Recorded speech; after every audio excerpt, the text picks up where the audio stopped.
Hi everyone, my name is Jima.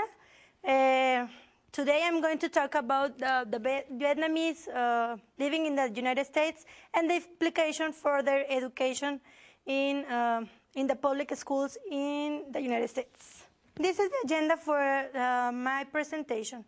First, we're going to review some information from Vietnam. Later, we're going to see some information about the Vietnamese population in the United States.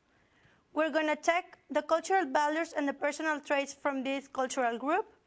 And last, some considerations in the classroom important for the teachers. Vietnam is a country located in the southeastern part of Asia. It's bordering with China, Laos, and Cambodia. Its population is around 90 million persons.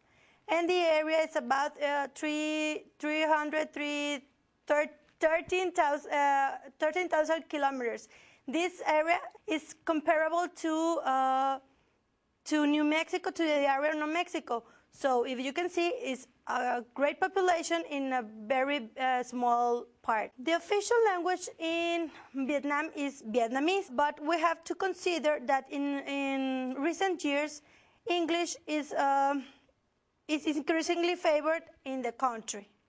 The rating system that they use right now is named Quoc Ngu. The first system that they used was a Chinese system which uses symbols.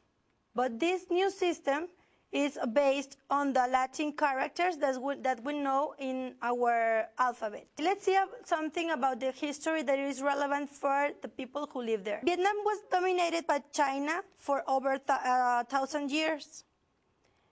Later, there was a French colonization that ended almost a century later. In 1945, finally, Vietnam declared their independence from France. But then, in 1954, the country was divided in two parts. The north part, which was communist, and the south part, which was anti-communist. This division led to the intervention of various countries into the management of the country. These interventions led to the Vietnam War in 1964. Finally, in 1975, there was a reunion of the country, and they were under a communist regime. Unfortunately, there was a lot of conservative policies.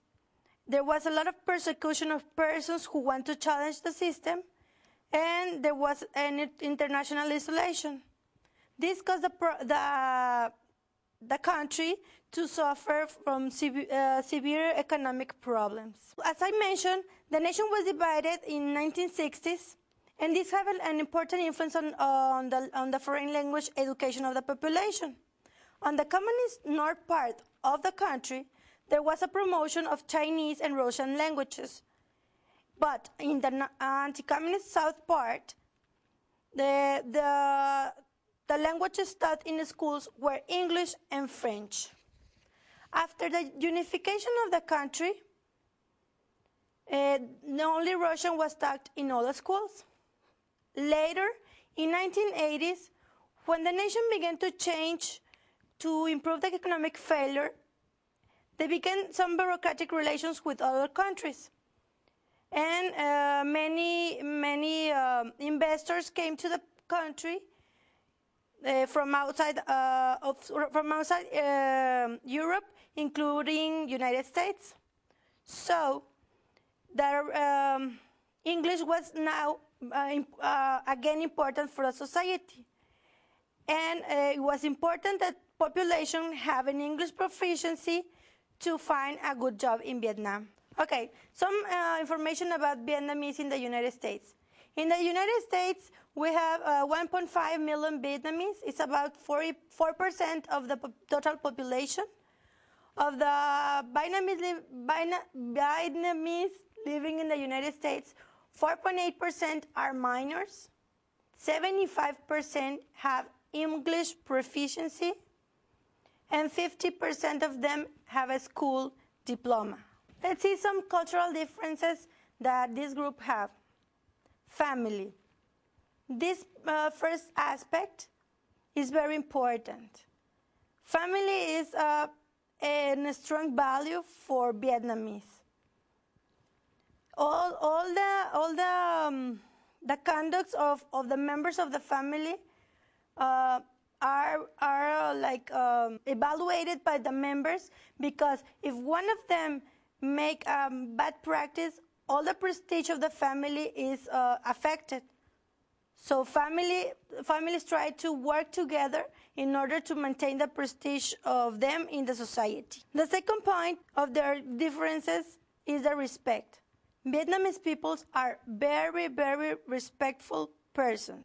They show a lot of respect to persons with advanced age, with some status or some positions. Remember that they have a tendency to hide their feelings, avoid conflict, and reject confrontation. So a person, in order to respect another person, is going to answer with a positive answer for the other person, just to avoid hurting their feelings. But this does not really mean that that they have an agreement, and this can be very confusing for other persons. Friendship. Friendship is important value for Vietnamese. Friendships are seen like a part of the family. An important point with friendship is that Vietnamese are usually friendly and hospitable, but they do not tend to say a lot of thank you, because they see this phrase as not sincere when they say it usually. So they reserve this expression to special situations. Self-respect. It is an important value in South Asian population, because they don't want to criticize and humiliate others because of their actions.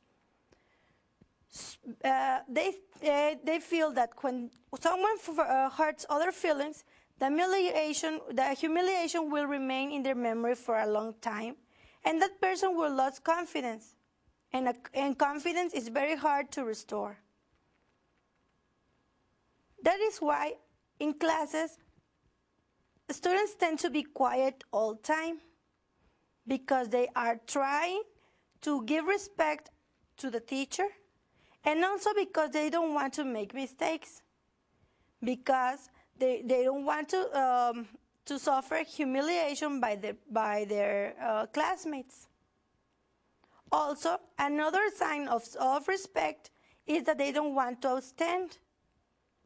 So they keep quiet, and they will participate only when they are asked to answer.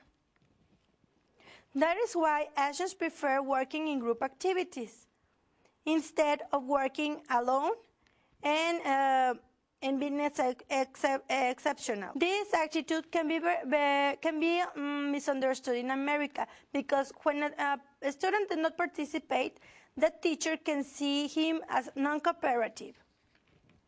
But that is not the problem.